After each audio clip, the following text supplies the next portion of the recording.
in a happy mood. I don't know why this would change it. I was in a good, non-confrontational, enjoying my day mood. You know how good of a mood I was in, PJ? How's that? On Southern, I was in such a good mood that on SouthernPigskin.com, I just put out my first power rankings for the Sun Belt this year. Oh man, awesome! Let's check that out. We were going to talk about that. Sure, and we might still. Why not? There's huge breaking news coming out of the NFL. That kind of put me in a bad mood because we'll talk about it. Yeah, maybe a lot of things. Maybe this is putting me in the proper mood for what we're going to talk about there. But a couple things. I feel like that should have put you really. I think you're using what we're about to talk about as a cover-up for your anger towards that. It's not anger because it's better than it was, but still not as good as it should be. No, sure. Two things here. And I'll start with the people who aren't in the room first. I think, what have they done? I think the average age of 3 and out okay. Yeah. is like probably right at 40. Yeah, it's not that bad. It's not old. No. It's not old. This is certainly not the back nine boys. Sure. Right? God. So that's which I love Rich Styles. Yes. Why is it the back nine boys? He's the only one. But just he's a one-man show. He has guests on. Hey, there's a producer for that show. All right. There's someone who runs the board. There's someone who's in here. Sometimes. But come on. But anyway, listen, I'm coming for everybody. Over-exaggerate here, all right? I'm coming for everybody today. 5% of the time. But the average age of 3 and out is about 40. Yeah. Roughly. I'm just saying, that was a shot across the bow at Rich. Yeah, come at me, Rich, you old man. But jeez. That being said, why is it, like, did they all grow up next to a bombing range? Or like, has there been construction going on next to their ears for their entire lives? Because every day I walk into this studio, it's quiet, getting ready to do the show, checking levels, setting everything up. And then as soon as we play our intro, the freaking headsets are rattling. The speaker that we can hear through is like falling off of the desk because these guys have everything in here cranked up to 14. It's true. It's because they can't hear anything. It's like they're all shit. Like the headphones are making me like wince, and they're like 5 feet away. You can hear how unhealthy it is. Oh, absolutely. You know how much they all like music. Like Kevin is well known for his love for like Southern rock, like Southern rock and roll and whatnot. Maybe some Southern country mixed in there I'd say more too. like 80s, 90s country, but yeah, I'm with you. I don't know, man. Like PJ, we went through an exercise where I went through agreed. Spotify and I played like 78 songs, and he could tell me the name of the song and the artist by one note. Yeah, I know that about the country. Have we ever done that for Southern rock? I'm sure he could do that for the same thing. I'm sure he could do a pretty darn good job because anyway, that's a different conversation. But maybe he just blared that way too much. Maybe he woke up to a Southern rock / country concert just every single day outside of his backyard. No, I just think they're all devastatingly old. For 40, yes. I mean, it's insanity. Like Ben, I think out of all three of them has an excuse. Played in SEC stadiums, played SEC and NFL football. Obviously, the first part was way louder than the second part, but has been in some situations where probably not overly healthy for ear health, or just it's football. It's not great for your health in general. So Ben, out of all of them, if he was like, hey, I can't really hear that, I need my thing up super loud, the most understandable. But Kevin and BJ entire lives professionally have been spent in studios with really nice, high quality headphones. So why can't they hear anything? Maybe they just, I don't know. They enjoyed their voices so much when they were younger. They turned it up way too much. And now it's affecting their hearing with everything else. But that's actually like, I feel like I barely bring this up. Like you bring this up more than me. So I feel like I can bring it up as a joke. I'm noticing a theme here because like, maybe that's why I get interrupted all the time when I'm talking. Maybe they just can't hear me. They're probably not. And you know what? I have to say sorry to Rich Styles because yes, was he around during the American Revolution? Yes. Sure. But he can put the headphones on and listen to them at a normal level. True. As the man as the man who most of the time adjusts those levels for him, I can agree. I want to stop here and say I love Rich Styles like with my whole heart. Absolutely. I'm just still salty because that man spanked me through 18 holes of golf. So that's why I was gonna keep going into it. You did say like come at me, whatever. I was like, he already did and he won. Yeah, but a lot. It was bad. You know, it's all right. And now he's doing like his summer tour of playing 8,000 golf courses this summer. He played 100 holes in one day. I don't know how. That's what I'm saying. I'm like, I can't even get through a full round. Yeah, it's rough. I don't golf, but like still. Especially in this heat. But the other thing, speaking of which, that we got to talk about. You're exactly the thing that really lit my fuse today is it's still in the high 80s outside, which is a brief respite for what the past couple of months have been like here in South Georgia, right? But it's still hot. It's making a lot of sense here. It is still shorts and t-shirt weather, and even that's sweaty. Maybe not all So I got a couple things I want to talk about here. Number one, as I'm walking into the studio, in struts one PJ Zuko, looking like he's coming out of like Montana or Seattle or something. My man has on the black slacks. Sure. They looked comfy today. And a t-shirt hoodie. Yes, which I can still admit and agree. And maybe not agree because you're obviously not saying it, but it was the right choice because I am insanely comfortable. Like this is probably I'm more uncomfortable looking at you. This is probably more comfortable than I've been all week. Like the black slacks are feeling good, and same thing for the t-shirt hoodie. But I think that's the important thing is like if I had just walked out of Montana, I'd have 15 jackets on right now and 2 pairs of snow you were born pants. in the cold. You're like Jon Snow. Yes, but like this is the thing. I enjoy the cold. I am not one of these people who like doesn't admit when it's cold. You know what I mean? Like if it's 15 degrees outside, I'm not like walking out with a t-shirt and shorts on. You're saying Podrick Jr. of Happy Valley. You're from the cold. I have no problem with that. You're always the first person like when cold weather hits, you're like smiling. BJ and Ben are like crumbling, and you're smiling. I love it. I love the cold. But this is everything about it. I just checked the feels like. It feels like 96 degrees outside right now. And you're wearing long sleeves and pants. Then again, we're not outside, right? And like in my truck, there's good air conditioning. So I mean, I don't know. I will say I did check the weather app because like I was wearing this hoodie already, and I looked at the pants and I was like, I don't know, would it be too? I'm probably chancing it a little bit too much with the hoodie.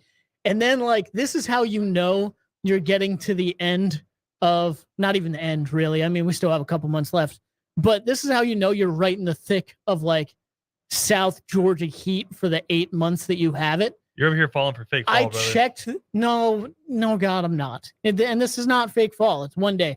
I checked the weather app. I looked at it, said 85, and I was like, huh, we get a break today. Like that.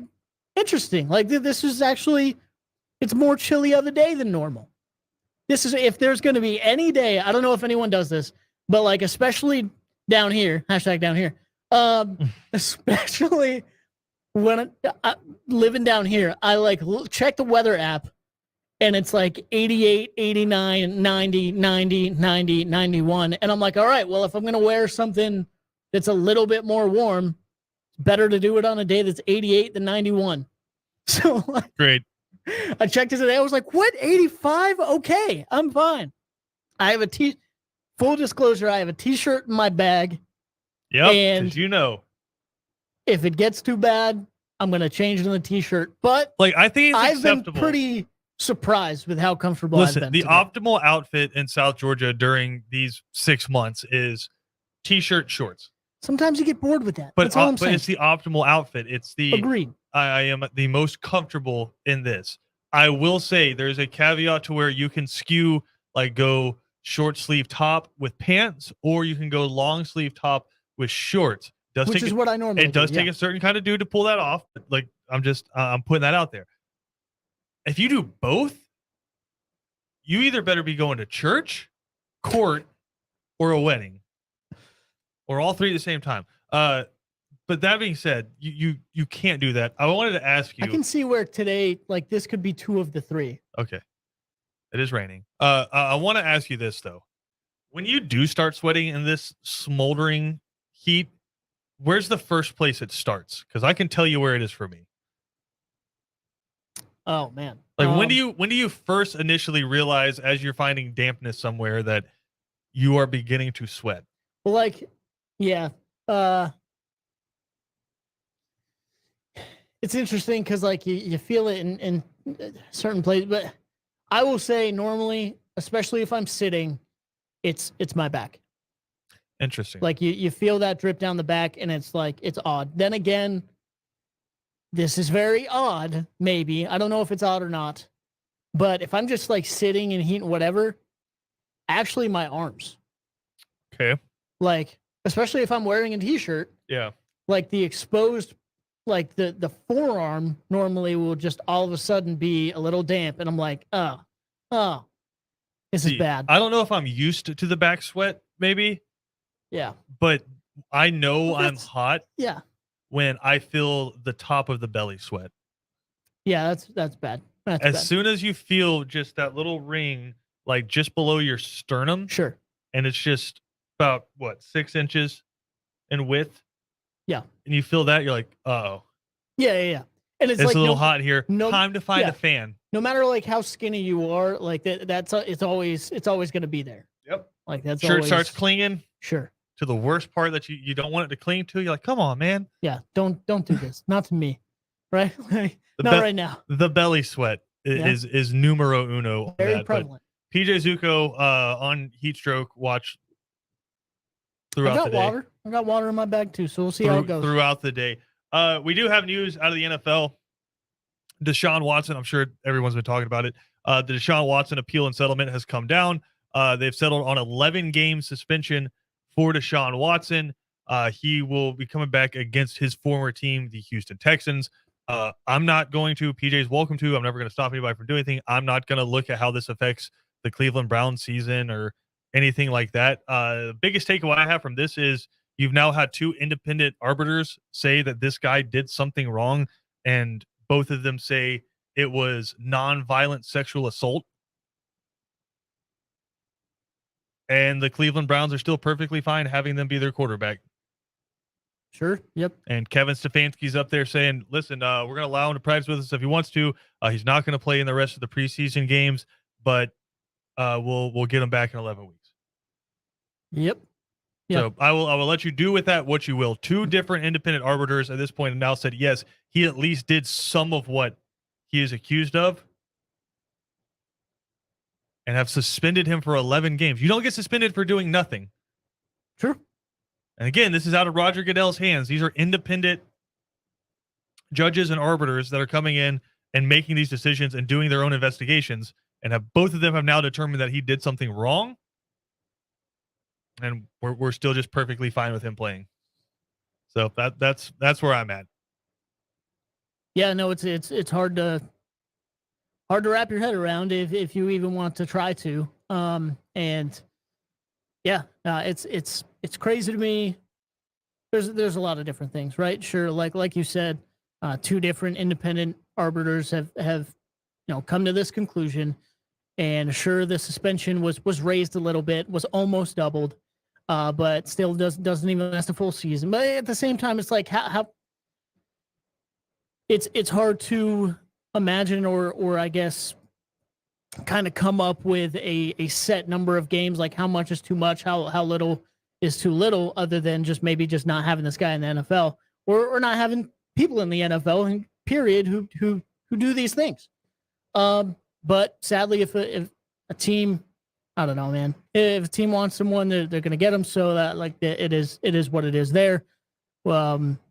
It's not great. It's not a good thing by any means. So not necessarily happy with it. Not necessarily satisfied with it. Obviously, complete but opposite for me. Yeah, no, for sure. Like it's or not complete opposite. I would say it's well beyond that. Yeah, it's not even a little bit satisfied. It's going completely the other direction. It's still disgusted. Yeah, absolutely disgusted and absolutely. Once again, Calvin Ridley. I don't know how you can be satisfied. Calvin Ridley made a bet on DraftKings, and he's out indefinitely, at least for this season. Yeah. Deshaun Watson, they have now said, has committed some of the crimes of what they're calling, quote unquote, non-violent sexual assault in 11 games. Yeah. So placing a DraftKings bet is more harmful to the league than sexually assaulting women. Sure. Let's just say what they put out there. Yeah. It's ridiculous. So yeah, I don't know how. Yeah. I will say the part that really just kind of puts the cherry on top is just the tip of the iceberg for me when it comes to just how frustrating and angering this is for me, is the fact, and you can say whatever you want. Like, I get it, independent arbiter, sure, maybe they didn't look at the schedule, I don't know. 11 games, for the record, if he comes back and starts the first game he's eligible to for the Browns, of course he's playing Houston. Of course. Right? Like, you can't tell me that that's just a coincidence. Like, that's egregious and ridiculous, first of all. So, like, that's a part to me, like, I don't know, maybe it's just one of those ironic things. Then again, like, you have several different guys who start the season with the people they used to play for. And now all of a sudden, Deshaun Watson is one of those people 11 weeks into the season after a suspension. So that is. Oh, it's going to be huge again, ratings. You can say what you want to, but that's going to be huge ratings for the NFL a couple weeks leading up to it. It's going to be just being built up and built up and built up, especially if the Browns are even close to 500. Right. With a chance at a playoff race. The media circus is just going to turn it into, can the Browns make it now that Deshaun Watson's back? It's just, I'll say kudos to the Jaguars fans. If you know what I'm talking about, you know what I'm talking about. But I am with the Jaguars fans. Let's take a quick break. We'll come back with more. This is Second Down on ESPN Radio.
You good? Yeah. Ready to rock? Oh yeah, I'm just sure. Yeah. Sometimes ready to PJ just roll, gets definitely. very engrossed in the TikTok during breaks there. Do you want to share? Oh, I mean, that wasn't a TikTok. That was Instagram reel, so a late TikTok. It was Twitter, man. It was Twitter. Oh God, so even a later. Yeah. No, I was what was that? I ended up, I'm just seeing all the Deshaun Watson stuff, all that. And I ended up stopping on a video of Dan Le Batard talking to the new Miami Dolphins head coach. Mike McDaniels. Yeah. Who? Yeah.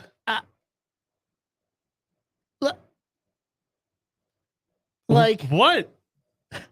I don't want to say something like he's an NFL coach. That's amazing, but like he looks like someone we'd play video games with on like a Friday night. No, he looks like one of us. Like yeah, he's just or like working on the website or whatever. Like, so it's crazy. But I don't know. He's talking about Tua and how I guess the flight of a left-handed thrower normally changes and is a little bit different, kind of tails off. Sure. And whatever. And he just said that to him, it's the most accurate and catchable ball he's ever seen. Not just from a left-handed quarterback. Dan Le Batard reiterated it and asked him. This was the funny part and what got me.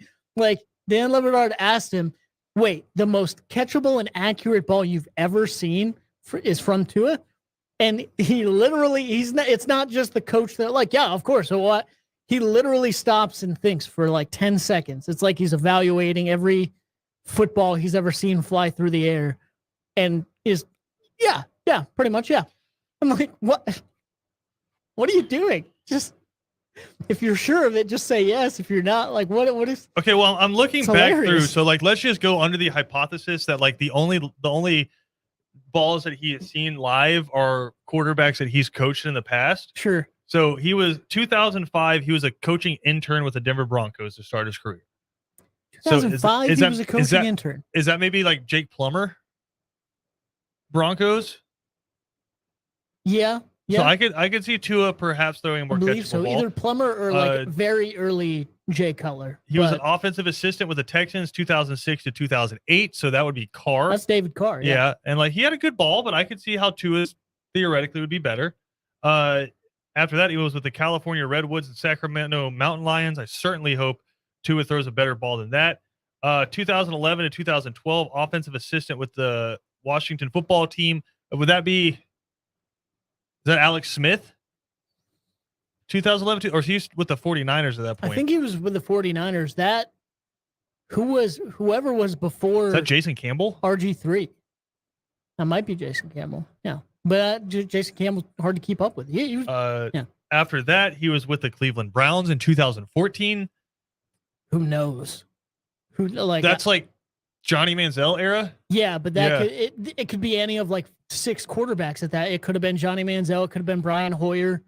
Like the rotating door of quarterbacks at that point for the Browns is insane. Okay, after that, he was with the Falcons for a year because he came over with Shanahan. So was Marcus Mariota there? No, Matty Ice. Oh, but that guy. Oh. I will say Matt Ryan, super accurate, good deep ball. I don't know that he threw the most catchable ball ever, though. Like when like top of mind when I think like catchable passes, I don't know if Matt Ryan was there. Again, amazing quarterback. If you listen to the show, you know Matt Ryan's stand right here. I'm joking, by the way. Insanely respect Matt Ryan. But yeah, maybe theoretically Tua throws a more catchable ball than Matt Ryan. After that, he was with the 49ers for 3 years. A lot of Jimmy Garoppolo action out there. Some Trey Lance. With the 49ers. Yep. And then now he's got Tua. So, I mean, I guess theoretically, if he is saying in my scope, what I have seen, he has the most catchable and accurate ball. Theoretically, maybe not outside the realm of possibility. Okay. Because you're not comparing him to a lot of studs. I think Matt Ryan would be the biggest one where you're like, hold on a tick. And again, I know we just did that whole exercise where he kind of walked that back, but he also played against several other NFL quarterbacks during that time. But you're on the sideline when your offense is off the field. Yeah, I guess you're not really focusing you're in the tablet getting ready. Like he's probably never seen another passer in a game. Understandable. But I think the thing that I most take away from this whole conversation is he started as an intern. So he's starting his work career in 2005. Mm-hmm. So, like, he's been around. He looks like he's 27. Like, he looks like he's 30.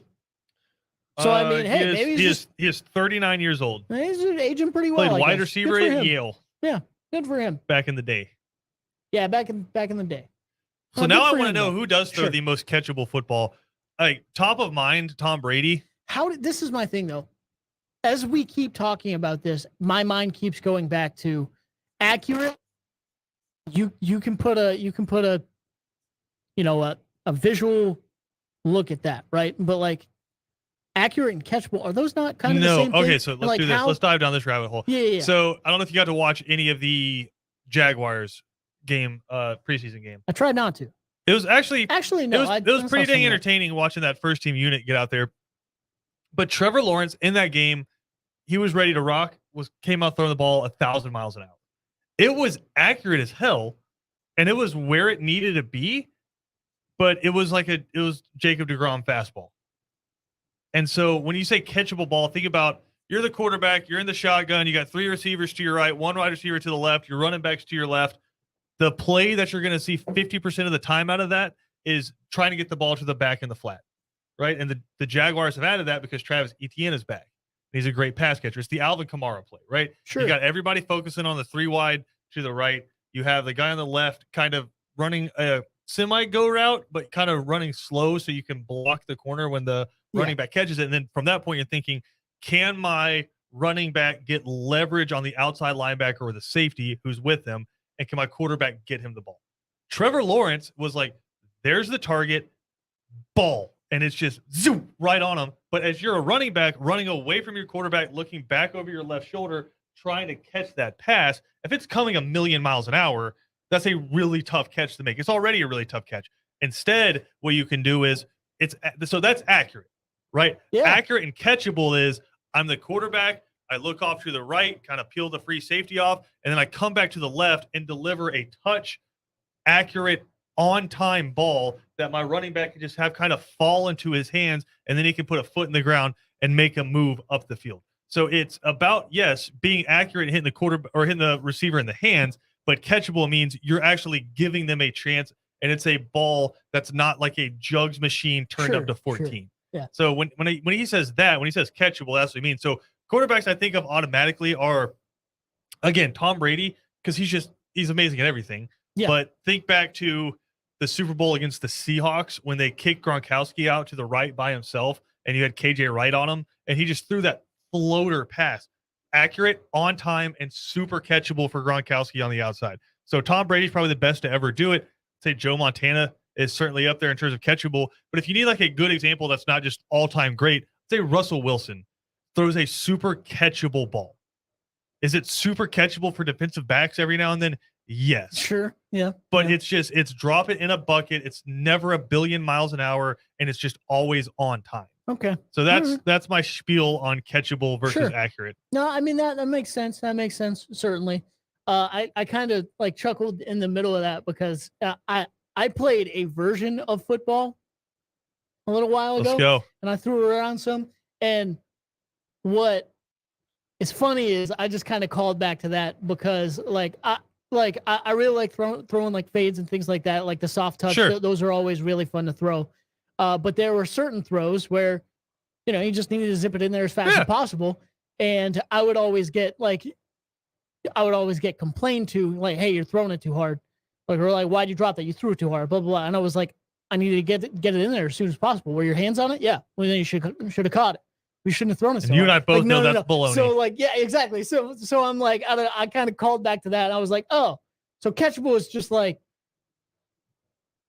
you didn't catch it, so you need an excuse as to why. Yeah, and it's just quarterback. And like every now and then, you got to zip it in there. You got to do the sidearm between, like, especially I think like goal line situations, right? Sure, Where there's like a safety behind and then 2 linebackers, and your guy kind of comes in the middle of them, and then it's just boom right in the stomach. Yeah. But it's just like that one. It's sometimes like, you need some touch. I got my body as a backstop, so if you do rifle it in there, I'm not gonna be able to breathe. But hey, I can catch it. Right. But if you're doing a crossing route or an out route or something like that, you need some touch on it. And so when you say catchable ball, you know who has a super catchable ball? Joe Burrow. That's a really good example too. Yeah, Dude's got I a can see that. rifle Yeah. for an arm, but he always gives his guys a chance to make a play. Makes Right? sense. He throws a super catchable football. Yeah. So that's a good example. I think Tua is right there as well. Tua's got a rifle for an arm. And that Miami video that everybody made fun of when Tyreek Hill first got there and he undershot him, that whatever. But go back and watch Tua in the SEC throwing against NFL defensive backs. The dude's got an arm. But he throws a super catchable pass. Yeah. No, I now that we have discussed this a little more, I can certainly see where that. I think that's honestly, like, now that we've broken that down, I think that's kind of where he thrives. Like, accurate, yeah, sure. Like, arm power, yeah, sure. But like, thinking back to some of the big plays at Alabama, a lot of those were just being able to make it catchable for his guy. And I can see that. And I could try to find the stat, but I believe last year Tua was the most accurate quarterback in the NFL with passes over 20 yards. Yeah. And it's like there's obviously a minimum attempt. Sure. But he's an incredibly accurate quarterback. And last year, that offense, I'd say, was limited as being kind.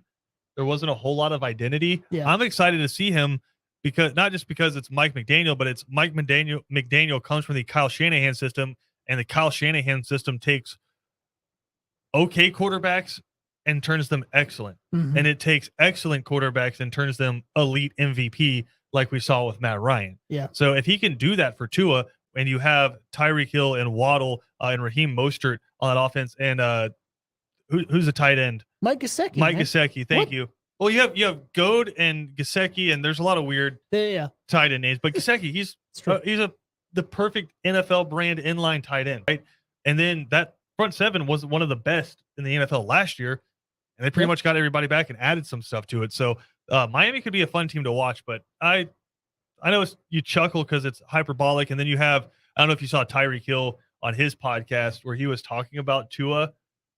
Oh, a little while ago, where he's like comparing him and Pat Mahomes. No, it wasn't Pat Mahomes. It was God, who's the backup quarterback for the Chiefs? Oh, now I'm not sure. I mean, I know like last year used to be Chad Henne. But as of last year, maybe Chase Daniel? Matt Moore. It's Matt Moore. Oh. So he said he went off in a game for like 150 yards and a touchdown with Matt Moore. And he's like, Matt, I love you. But 2 is 10 Matt Moores. I'm like, I don't even know what that means. Yeah. If I'm Matt Moore, I'm like, you know what, man? I don't appreciate that. Yeah. Was it Matt Moore or Chad Henne that threw it to Tyreek Hill in that for like the basically salt the game in the playoffs? That was Chad Henne. That was Chad Henne. That was Chad Henne. I despise Chad Henne, so I remember. But Matt Moore is kind of interesting because if he backed up for Kansas City, then that's crazy because it seemed like he was always in Miami. Yeah, that's true. So it's just kind of got crossed up. It's how it usually works. He probably just told Tua, he's like, hey, or not to Tyreek, he's like, yeah, South Beach's pretty cool. Yeah, no, for sure. It's a little bit different than the old Kansas City. Yep. It's like Raheem Mostert somehow finding his way down to Miami after. Well, that one does make sense because he was with Mike McDaniel in San Fran and cooking the Packers for 200 plus yards in the playoffs. Let's take a break. We do have some college football stuff to get into. This is Second Down on ESPN Radio.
Second down on ESPN Radio is presented to you by the Uniform Source. 2 locations in Savannah to take care of all of your uniform needs.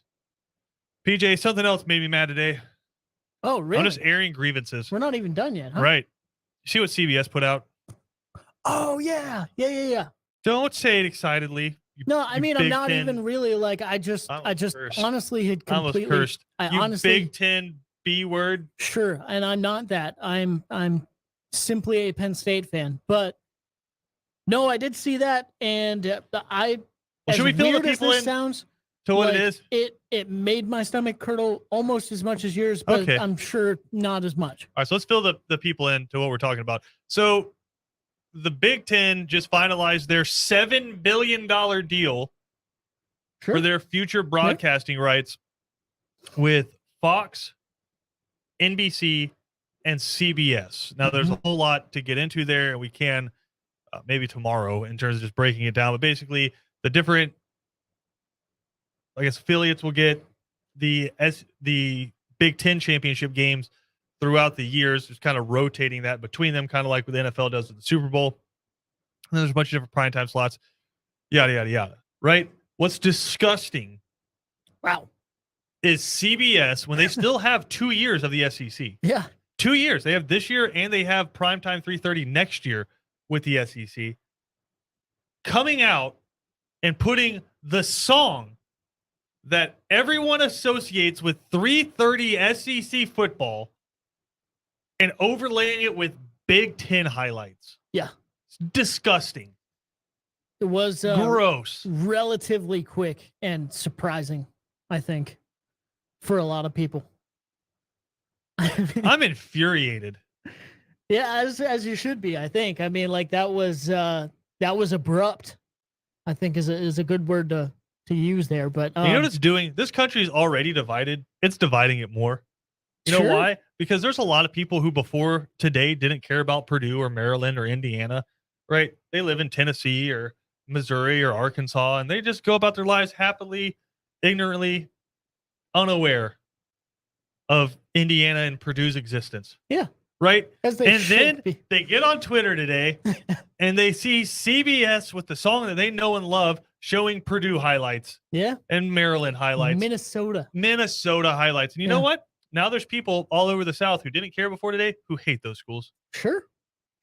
Hate them. I don't know how much that's the thing. Like, I don't know how much they should hate them. No, they hate them. Like that.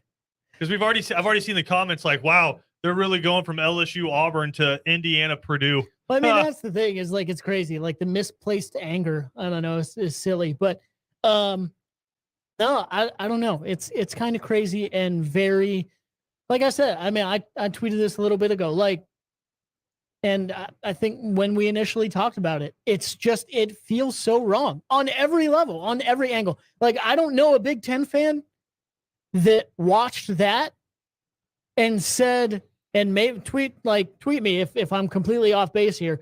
I haven't heard of anybody who watches Big Ten football on a regular basis who watched that and said, oh yeah, that feels great. That's right. Oh man, I can't wait. This is great. Because like I watched it and I was like, this is wrong. It's just weird. Well, you know what it is too? It's not, I don't even like it. It's a win for the SEC. Bear with me here. It hurts to lose that song. I mean, I'm sure. And it hurts to lose something that you've come to know and love at 3:30. And yeah, you're going to be on ESPN or ABC at 3:30, and that's fine. But it's just not the same because it's something you've come to know and love. But it's also a win for the SEC, and it looks bad for the Big Ten because it's just like, you guys couldn't come up with something original. You just have to completely steal what we've done because you're like, wow, that looks really cool on the SEC. I'm gonna go buy that same outfit and wear it. And now I'm like, yeah, this is what hey guys, look at me. I'm like the SEC, and the SEC is just like, brother, no, you're not. It's so fun, like, dude, again with like the misplaced because it's true. Like what you're saying is true because it does look bad in that sense. But the Big Ten doesn't choose that. No, that's it's CBS's fault, and they should have come up with a different song. Like that was just you got to retire that one at this point. Like, come on, man. But it's the same song. It's the same song they used for March Madness, right? I think it's a little different. But no, like I was going to say, same structure, and they just kind of differentiated a little bit I think for so. March Madness. But I mean, at least change it a little bit. Yeah, Because at the end of that touch. song, I'm expecting Vernon Lundquist to welcome me into Jordan Hare. Are they gonna have? Oh yeah. I don't know about Ness. I don't know if Brad Nessler will still be there, but as of right now, it's still Collinsworth. And his not Collinsworth or not Collinsworth, Danielson, Gary Danielson. I wish. Which I mean, they're the same person. Oh no, they're not. Chris Collinsworth is so much better. He knows exactly what's going on every play. Not asking any questions in the press box, wondering what happened. Why is that yellow flag down there? Oh, there was an interception. And we didn't see the interception. And we've talked about this before. It's like people hate on him, but man, I miss Vern Lundquist and Danielson together. They got tackled? I thought that was a touchdown. I miss them together, but it's like the SEC has had this like outfit / style for a long time, and it gets a ton of likes on Instagram, and they look good in it. And then you know what? They've decided to move forward. It's like skinny jeans, right? The SEC for the past 20 years has been wearing skinny jeans, and they're rocking them, and it looks good. But you know what? Fashions change, and now we're going more for the boot cut look. And here comes the Big Ten out with their skinny jeans on, like, hey, we're cool, right? Well, this is yeah, right. I mean, how dare you stand where they stood? This is the bad, like, I don't want to go too far with this, but then again, like, the first it's okay because CBS already has video. Like, the first thing I thought of is like, this is like a marriage. Oh wow! Okay, here we go. That's what I'm saying. Let's go. Like, we already jumped off the cliff. Let's go ahead and land. It's like a marriage. Just like, it looked incredible. Everything was great, and then like it's announced like, hey, we're gonna get a divorce. It's gonna take some time, and then literally not even like literally 15 minutes later, the guy walks up and he's like, "Oh, hey, by the way, this is my girlfriend. This is my girlfriend. She looks exactly the same. She's wearing the same clothes, but it's just different. It's just different." He's like, no. This is not right. This is wrong. This is terrible. And that's how I felt watching that. I would say like it's a younger version, but like that would be like the Sun Belt. So. Yeah, no. What's worse is like it's the Big Ten, so it's probably older. CBS, what are you doing? Oh man, nothing right. And like this is where I thought you were going to go with this. Not only did the SEC win in that sense, but also like since we brought up commentators, guess who's like I don't know if it's been announced or whatever, but like ESPN premier SEC game of the week. That's gonna be Chris Fowler and Kirk Herbstreit. Nah, I doubt it. I still think they do the 8:00 games. You know who I bet gets the 3:30 game? Is the SEC like for sure? Like they still are keeping that 3:30 time slot with ESPN? After 2023. Okay, all right. You know who gets but you know who's gonna get that 3:30 slot? If I put my money on it, is it the? No one knows yet, but if I had to put my money on it, who's that? Go ahead. Joe Tessitore. Yeah. Okay. Like Joe Tessitore and. Like Todd Blackledge. Like Greg McElroy, someone like that. Yeah. We got to go to break. We'll be right back. We'll get you ready for 3 and Out next right here on ESPN Radio.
Second down on ESPN Radio, presented to you by the Uniform Source. Got about a minute before we hand you over to 3 and Out. But Albert Pujols, PJ, about 20 minutes ago, slapped home run number 690, a pinch hit grand slam for the machine. Goodness gracious. Here's my question. He needs 10 home runs. He's got 44 games plus a little bit left to do it. That would be on fire to get 10 in that amount of time. He needs now, 6 to pass Alex Rodriguez for 4th all time. But he needs 10 now to become just the 4th player ever to hit 700 home runs. So my question to you quickly is this. If he doesn't get it by the end of this year, do you just say, hey, sorry, I know last year was my retirement thing, but can I come back for another year? I would love that. I would love that. Some people would try and hide that or just go right off in the sunset. I would love if go play for the Diamondbacks. It doesn't matter. Just go hit some more home runs. I think that's perfectly fine. 3 and Out coming up next right here on ESPN Radio. If you miss any portion of the show, check it out on ESPNCoastal.com.